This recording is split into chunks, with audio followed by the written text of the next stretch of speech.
Opa! E aí, pessoal? Boas?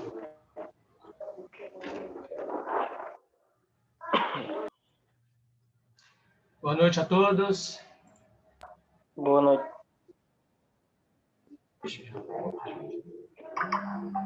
Calma aí, todo mundo chegando, admitindo um a um aí.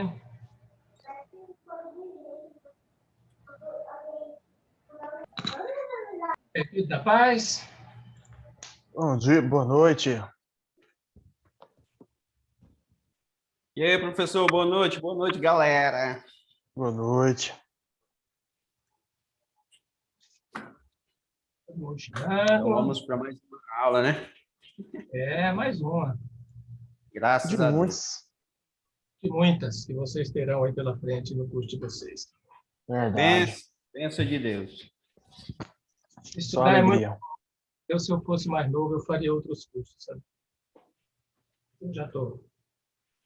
Professor, eu estava conversando ontem com o Thiago, justamente isso aí. Eu estava acomodado demais questão de estudo. Aí Deus teve que me arrancar de um lugar para me despertar, entendeu? Me tirar para me sair da comodismo. Hoje vocês têm o advento da EAD, do ensino à distância. Dá para estudar e trabalhar de boa. Você não vai fazer medicina por internet também, né? Vamos entender, né? Vamos ser realistas, né? Mas... Aí chega lá o aluno recém-formado, formado pela internet de medicina. Não, isso não vai... Medicina, por exemplo, não vai existir nunca. Podem ficar sossegados. O curso de Direito também eu acho muito difícil por EAD, em função da ordem, né? Da ordem dos advogados, que não vai deixar.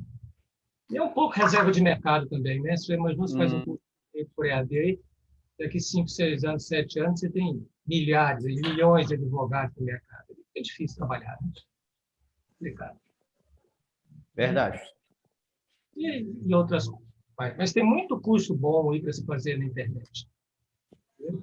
Eu sou formado em letras e fiz análise de sistemas. E fiz implementação pedagógica para pedagogia.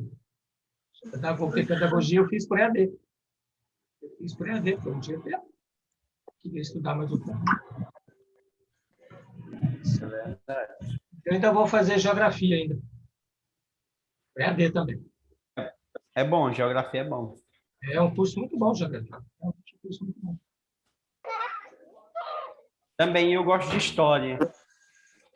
História. Minha irmã fez história. Minha irmã é advogada e historiadora também. Curso jóia história, viu? Muito bom. História e geografia são cursos muito... Não são valorizados, não, mas são cursos muito bons. Muito bons. É verdade. Professor, o senhor já conseguiu disponibilizar as aulas lá na plataforma? Eu acredito que lá na plataforma vocês conseguem acessar as aulas lá naquela sala de aula de videoconferência, não consegue, não? Porque, olha só, o Zoom, ele grava automático, eu tenho gravado aqui. Só que é um conjunto de arquivos, uns 4 ou 5 arquivos cada um, sabe? Por exemplo, o áudio é um arquivo, a imagem é outro arquivo, essas coisas. E aí, sinceramente, eu não sei como fazer para subir isso, não. Confesso, se alguém souber, estou aberto aí a subir isso. Ah, sim. Nada que o YouTube ensine. Realmente, nesse ponto aí está sendo uma falha minha. Mas eu vou dar um jeito nisso antes da prova. Tá? Se bem que a matéria também é tão facinho, né, gente? Essa matéria é fácil mais da conta. Eu tenho até vergonha disso nesse tempo, vocês tão fácil. O senhor está fazendo eu gostar de português. Eu não gostar de português, professor. Professor, e como é que vai ser a aplicação de prova do senhor? Aí, pessoal, trabalho no caminho aqui, né? Ayrton Senna. Tudo por aqui. Tá?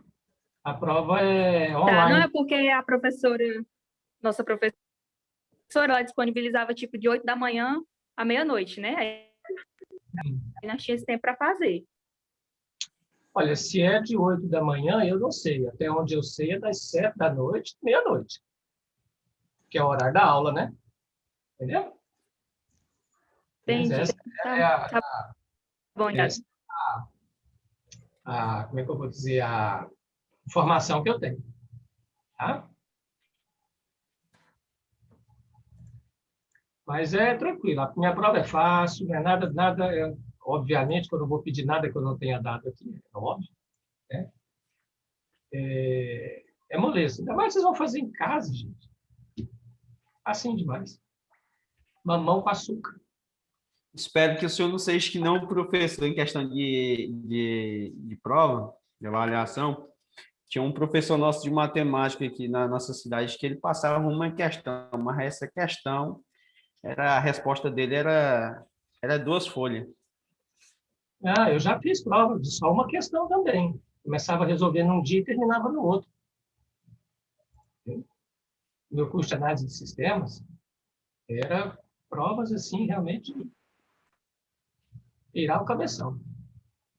Mas a minha matéria é fácil, eu não tenho por que fazer isso. Não. Sabe, pessoal, eu costumo dizer o seguinte: a minha disciplina, eu acredito que ela seja fundamental para qualquer disciplina, para qualquer profissional. Não é? Seja de que área for, ele tem que saber escrever, tem que saber fazer um relatório, tem que saber português. Não é? Tem que saber interpretar. Aqui vocês não estão aprendendo só a escrever, vocês estão aprendendo a interpretar texto também. Não é?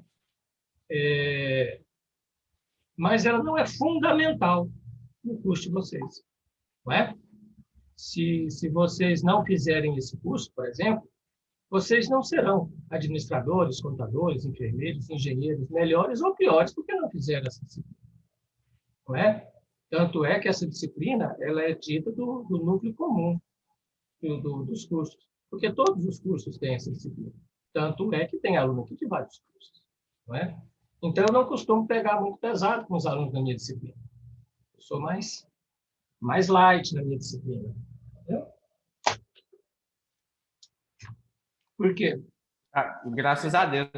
Exatamente por isso. Porque ela não é fundamental no curso de vocês.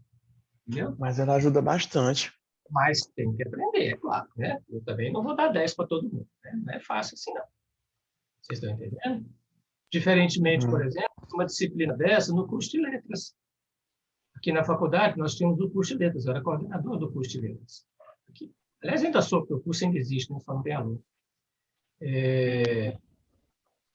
Os alunos morriam de medo. O senhor que pensa, professor, que ela não é fundamental para a nossa matéria. Sim, podemos, em primeira visão, pensar que não tem nada a ver. Mas, por exemplo, nós recém-formados, uns em medicina, por exemplo, engenharia civil, ciências contábeis. Por exemplo, pegar um cliente, a pessoa não saber nem conversar com o cliente. Pois é, foi isso que eu falei. Do diálogo. Mas ela não é fundamental. Eu quero dizer que você vai continuar engenheiro civil da mesma forma sem fazer essa disciplina. É isso que eu estou querendo dizer. É diferente, por exemplo, de mecânica dos solos. Entendeu? Para vocês que são engenheiros. Não é? É diferente de cálculo integral diferencial para vocês que são engenheiros. Vocês estão entendendo? E se você não souber mecânica dos solos, você não vai conseguir ser engenheiro. Mas você consegue ser engenheiro sem saber comunicação e expressão. É isso que eu estou dizendo. Tá? Ela é fundamental, mas não é básica. Tá? Como eu estava dizendo, no curso de letras, do qual eu sou coordenador aí, apesar de nós não termos turma, lá sim eu pegava pesado com os alunos. Eu lá morria de medo nas aulas. Entendeu? O que é pior, eu não tinha para correr, só tinha eu que dava essas disciplinas lá. E lá eu dava outras, eu dava linguística, dava língua inglesa, uma série de outras disciplinas. Então, lá eu pegava pesado, porque lá para o curso de letras é fundamental, sim, mas ele tem que saber isso de cor e salteado. Tá? Tranquilo? Entendi. Bom. Tranquilo. Vamos começar então, né? Já são 60 alunos aqui, deve só mais uns 10 ou 15.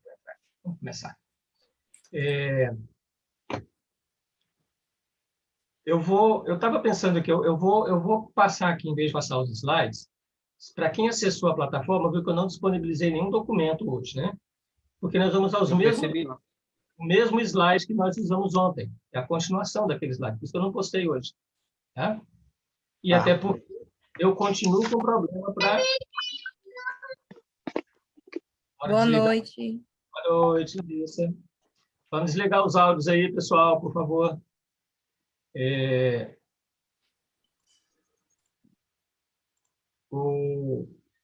Eu continuo com o problema, não consigo fazer upload, não consigo subir aqui documento nenhum nesse sistema. Nem no meu notebook, nem no desktop aqui. Não sei o que acontece. Mas isso aí, como eu disse ontem, é um problema meu, não é de vocês. Dá-se um jeito a tudo. Então, por isso que hoje não tem documentos, porque nós vamos usar o mesmo slide de ontem. Hoje, eu vou pegar a apostila e vou começar a trabalhar seguindo a apostila. Acho que quem tiver a apostila aí pode abrir, que eu vou acompanhar a apostila. Tá? Vamos lá? Vamos lá. Apostila. Aí, todo mundo vendo a apostila aí? Tema 3, coesão textual? Dá um joinha aí. Sim. Tá bom. Então, vamos lá. Meu pessoal. Bom. Ontem e anteontem, nós estávamos vendo coesão textual. Aí vem alguém riscando a tela do Titi. Não façam isso. Olha só. Nós estamos vendo coesão textual. Para quem não tem mais nenhuma dúvida dessas relações, eu preferi começar por aqui. Preste atenção nisso aqui. Isso aqui é uma receita de bolo. Certo? Isso aqui é uma receita de bolo. Como toda receita, nós temos os ingredientes e o modo de fazer. Certo? Professor, Ah, o senhor consegue dar só mais um zoom? Porque está meio longe a imagem. eu? É. Isso. Tá bom? Tá joia. Então, eu tenho, então, uma receita de bolo. Eu tenho os ingredientes e o modo de fazer, e o modo de preparar. Qualquer pessoa entende isso aqui, não é? Qualquer um é capaz de, digamos, fazer esse bolo, digamos assim. Quem está riscando a tela aí, por favor, não faça isso, gente. Que coisa infantil. Olha só. Eu tenho os ingredientes. 3 ovos, 2 colheres. 3 ovos, 2 colheres de margarina, 1 copo de açúcar, 1 lata de milho, 3 colheres de queijo, 10 colheres de farinha de milho flocada e 1 colher de fermento. Esses são os ingredientes, certo? Eu estou mexendo aqui, gente, para ver se aparece o pessoal que está pedindo para entrar. Ninguém pediu até agora.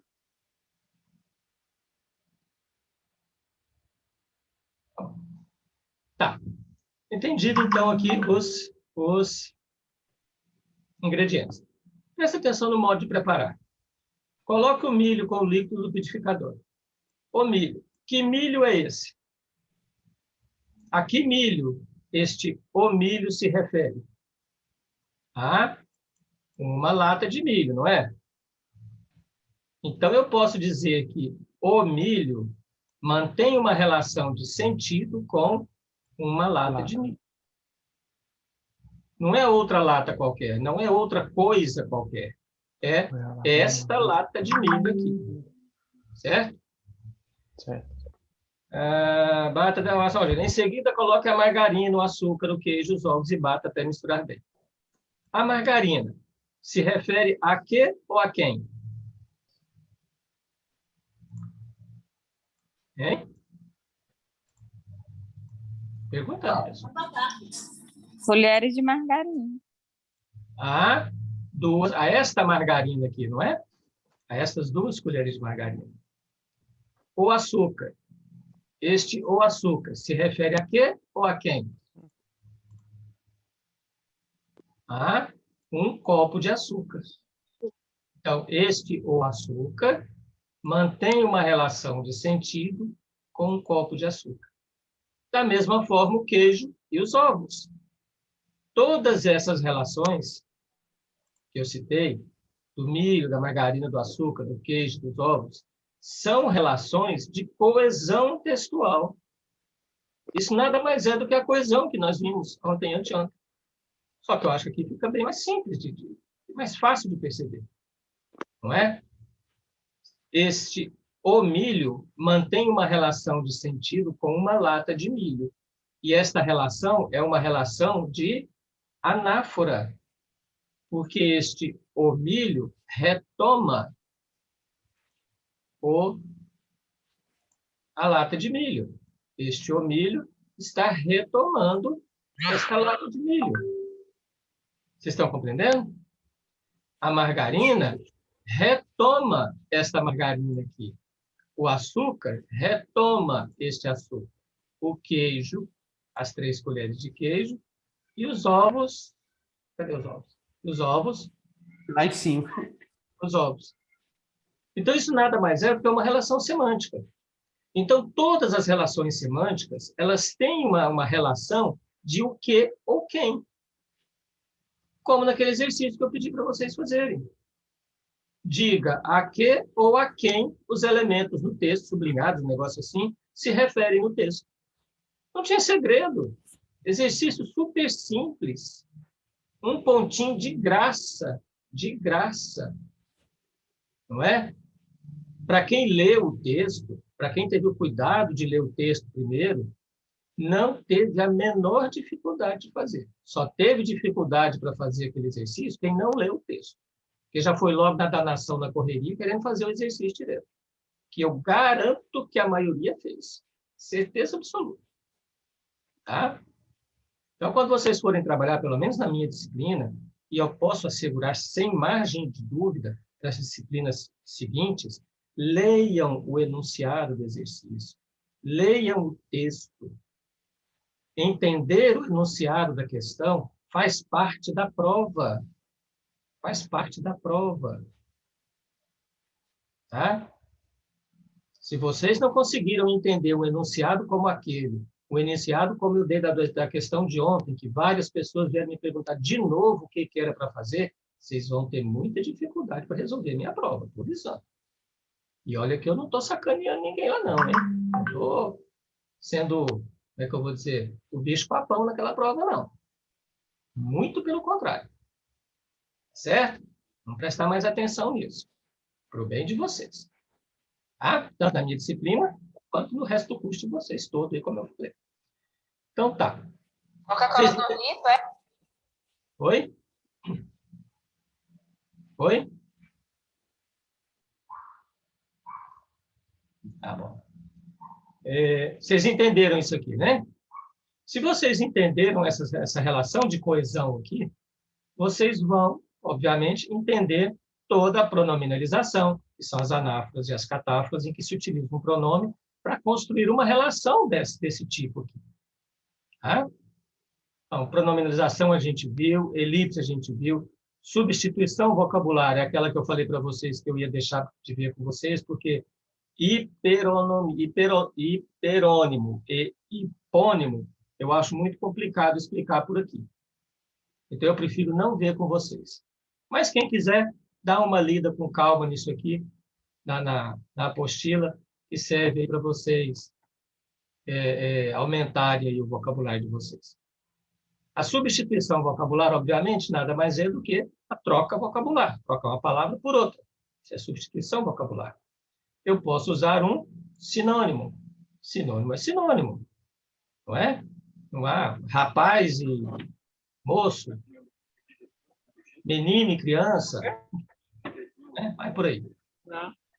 E antonomásia é, como eu falei ontem, a substituição do nome próprio pelo nome comum. Tá? Por exemplo, Palmeiras e porco.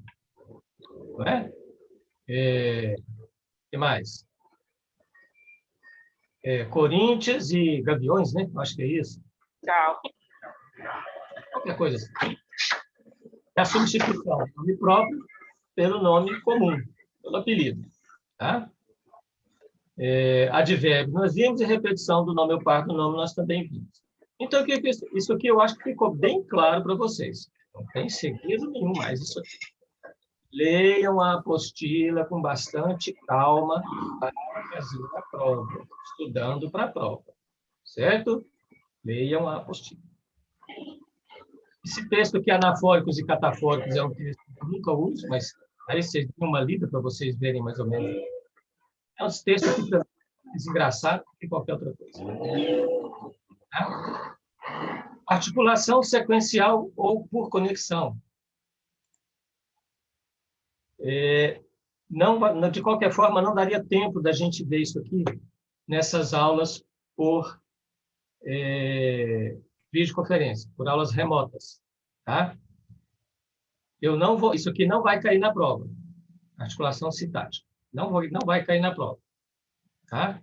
Que é coesão sequencial. Certo? É coesão sequencial. Eu não vou pedir na prova, tá? Porque, de qualquer forma, não daria tempo da gente ver isso aqui nessas aulas remotas com tempo para a prova, não é? Deem uma olhada. Vocês lembram lá dos ordenadores discursivos? Lembra? Enumeração, causa e consequência, tempo e espaço, exemplificação, misto, lembra? É basicamente a mesma coisa, só que é uma articulação sintática, ou seja, são conectores e não ordenadores.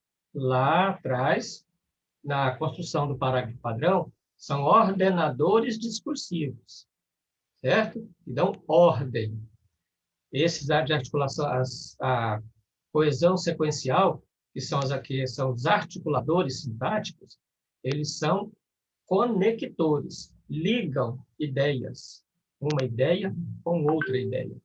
Então, por exemplo, se eu quero introduzir uma explicação, uma justificativa ao que foi dito anteriormente, obviamente, eu entro com um articulador sintático de causalidade, porque eu já coloquei a consequência, eu vou entrar com a causa, ou seja, eu vou dar uma explicação. Então, eu posso me utilizar de qualquer um desses elementos aqui, entre outros. Tá? E assim, de conformidade, de finalidade, de temporalidade, e assim vai. Comparação, adição, condicionalidade, oposição. Tranquilo? Isso aqui não vai cair na prova. Certo? Não vai cair na prova. Então, X. Tranquilo? Tranquilo. Então, vamos para frente.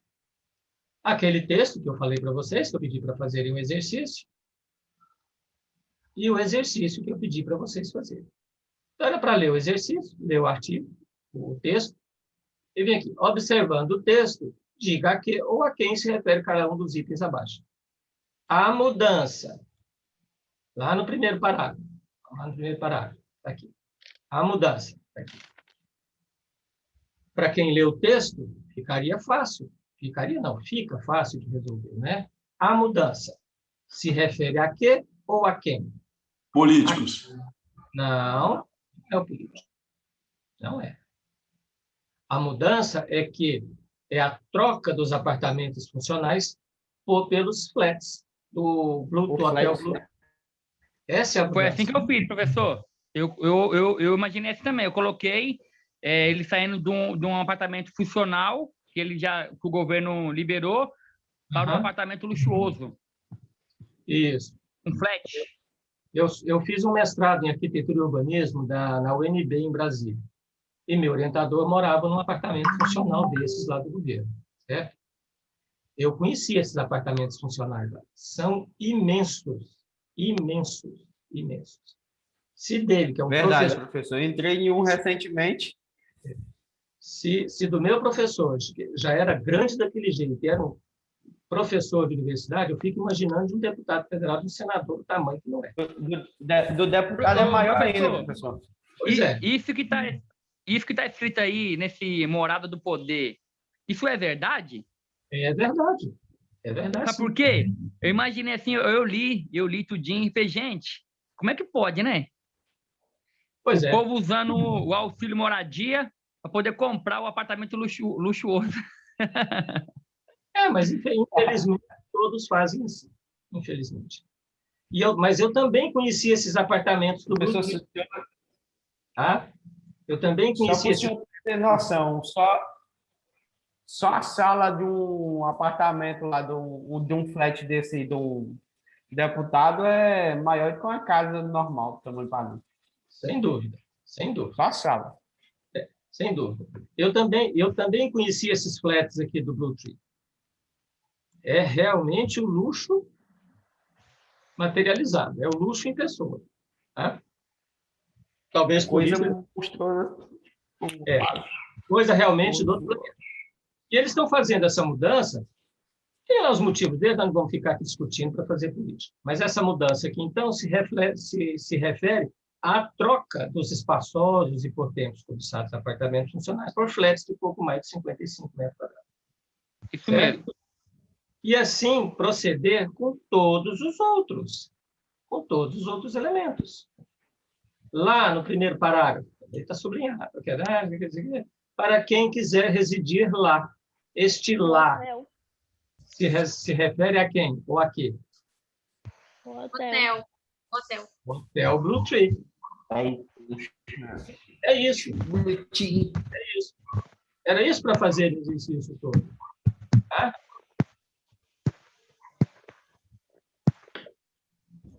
Era isso para fazer no exercício todo.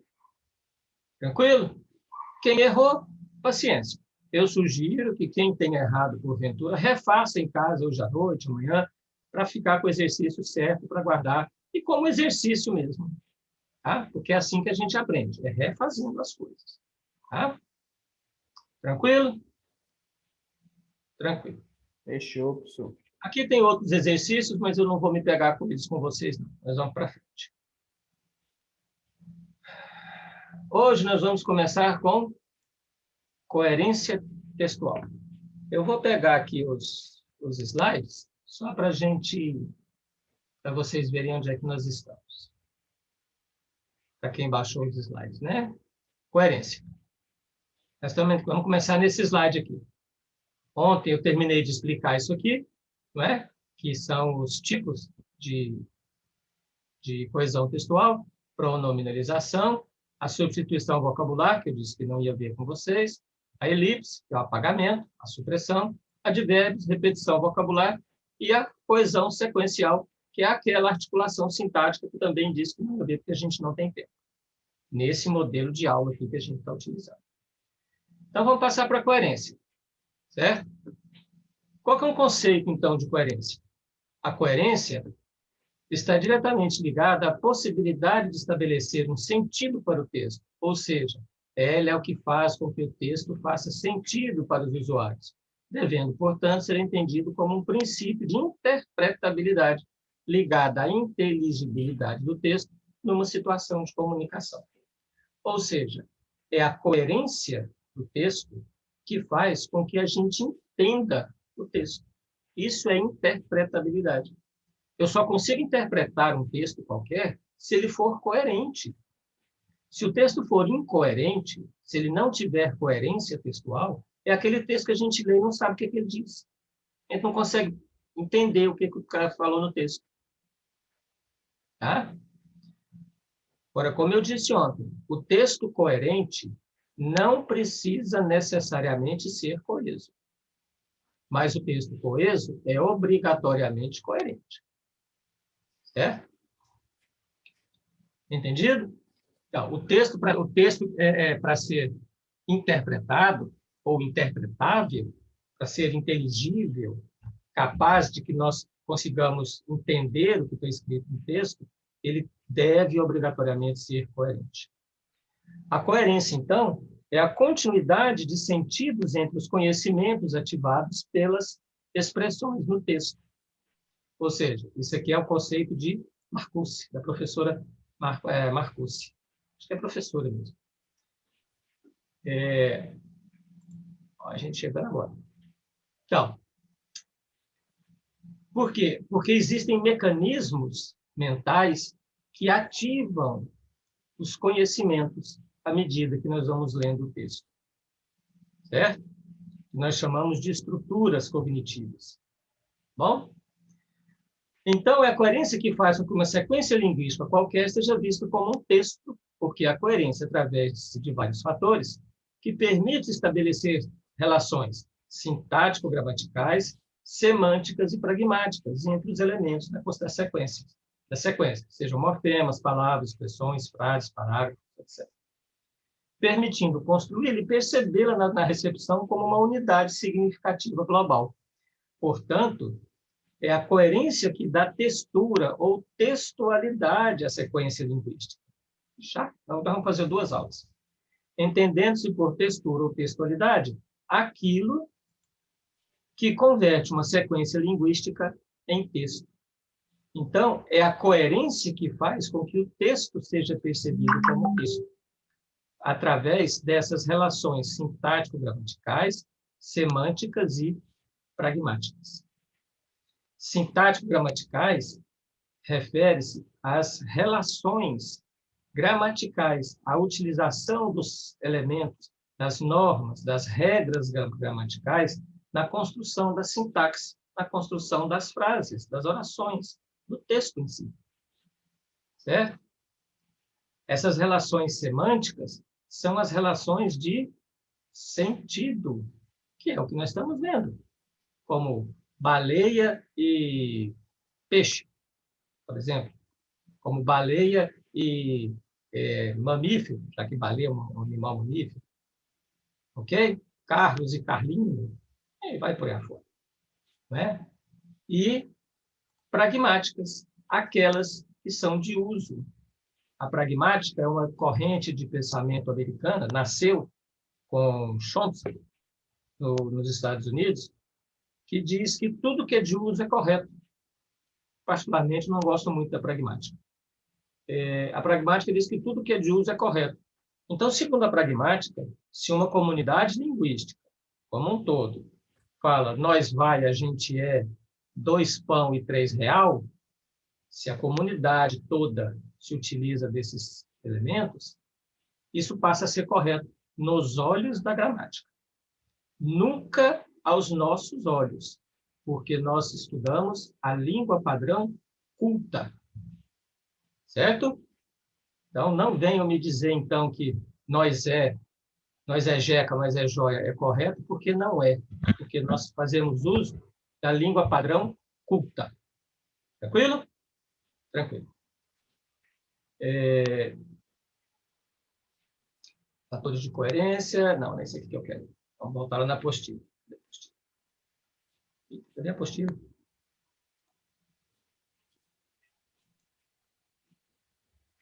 Alguém acha a apostila para mim que eu perdi? Aqui. A aula está acabando. Na hora que essa aula aqui acabar, vamos fazer um intervalinho de 5, 10 minutinhos, que é o prazo de eu fazer outra aula e a gente continua. Tá? Hoje vai ter que continuar, senão não dá tempo. Fechou. Tranquilo? Fechou. Beleza. Então, como vimos lá naquele slide, o nosso sistema linguístico está organizado em 3 níveis. O semântico, que é do significado, que na verdade não é significado, é sentido. É sentido. O léxico gramatical e o fonológico ortográfico. O semântico é sentido, não é significado. Tá? Há quem diga que a semântica se refere ao significado, mas não é o significado. O significado é a semiótica. Tá? E o léxico gramatical. O que é o léxico? Alguém lembra? Eu falei na aula o que é léxico. Léxico é o vocabulário, as palavras, os termos de qualquer língua, de uma língua. Tá? Então, léxico gramatical são as normas que regem o léxico, que regem os elementos. Não só a formação das palavras, pode deixar que só o Titi escreve. Não só está aqui, né? Não só as normas e regras de utilização das palavras, da construção de qualquer enunciado, de qualquer evento comunicativo, como dentro da própria palavra. É com base nessa gramática aqui, nesse eixo gramatical, que nós usamos, por exemplo, M antes de P e B. E paroxítonas terminadas em I não tem acento, e vai aquelas regras todas que nós aprendemos lá na 5ª série. E o eixo fonológico ortográfico. Fonológico é o som e ortográfico é a escrita. Certo? Lembrando que a escrita não é a mesma do som. Uma coisa é o som que nós pronunciamos. Outra coisa é o que nós escrevemos. Como, por exemplo, H. H não tem som de nada. O H não tem som na nossa língua portuguesa. Pode tirar ele, porque é do mesmo tamanho. Tá? O C também não tem som de C em palavra nenhuma da língua portuguesa. O C tem som de K ou de S. Em casa, por exemplo. Certo? Escreve com C, mas a pronúncia é de K. Então, podia simplesmente se extirpar, tirar o C da nossa língua portuguesa, que também não faria falta nenhuma. Mas eu sei que, obviamente, nós sabemos que não é bem assim que funciona. Tá? Então, são esses 3 níveis que regem o nosso sistema linguístico. O semântico, o léxico-gramatical e o fonológico-ortográfico. Tranquilo? Fechou. Ó, Marcos e Antônio são excelentes advogados. Eles se formaram em uma universidade conceituada. Eles mantêm uma relação com Marcos e Antônio. Quando dizemos eles, retomamos os nomes Marcos e Antônio. Também estão ligando a ação desempenhada por Carlos e Paulo. A mesma coisa no exemplo seguinte. Pedro comprou uma bicicleta nova e Carlos também. Este elemento também mantém uma relação com o quê? Com Pedro. O fato de Pedro ter comprado uma bicicleta nova. Esse também, como é que eu vou dizer? Significa, ou nós interpretamos esse também como comprou uma bicicleta nova. Porque, apesar de eu ter escrito também, o que foi que meu cérebro leu? O que foi que meu cérebro percebeu? Pedro comprou uma bicicleta nova e Carlos comprou uma bicicleta nova. Foi isso que meu cérebro entendeu. Foi isso que eu li. Apesar de ter escrito só o também. Não é? São essas relações que tornam o texto coerente, que moldam as ideias de coerência, envolvem as ideias de coerência. Tá? Olha esse texto aqui. A Pesca, de Afonso Romano da Santos Santana. Olha esse texto aqui. O anil, o anzol, o azul, o silêncio, o tempo, o peixe. A boca, o arranco, o rasgo. Aberta a água, aberta a chaga, o rasgão. Gostaram do texto? Do poema? Entenderam, pelo menos, o poema? Alguém entendeu o poema? Entendi. Entendi, não. Eu não entendi. Não entendeu, Dê? Ninguém entendeu. Eu entendi mais ou menos, eu acho. O que você acha, Deise? Fala para mim. Eu não Fala aí, Deise. Eu que o pescador tá na água lá, esperando, com seu anil, seu anzol, esperando na calmaria, esperando pelo peixe, para ele pegar. Não, deixa eu ficar calada. E o azul entra onde nesse contexto? É exatamente isso, Deise. Exatamente isso. O anil, o anzol, o azul, o silêncio, o tempo, o peixe. Quem já pescou embarcado ou pescou de barranco, é exatamente isso aqui. Anil é a mesma coisa de azul. Tá? Eu posso dizer que é o céu, por exemplo. Tá? O céu, anil. Tá? O céu, o anzol, o azul da água, provavelmente. O silêncio, porque se você não fizer silêncio, você não pesca. O tempo, que é fundamental para quem pesca. E o peixe, que está na água. Aí é paciência.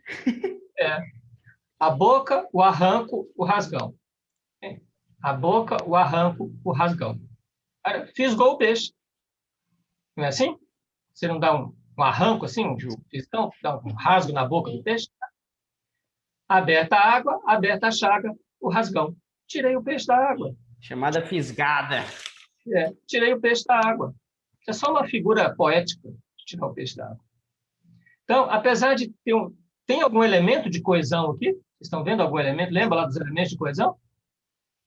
Tem algum articulador sintático aqui? Algum articulador, algum ordenador? Não tem nada. Falta menos um minuto para acabar. Mas vocês entenderam o texto? Entendeu, né? Como a Deise entendeu mais ou menos, vocês entenderam também.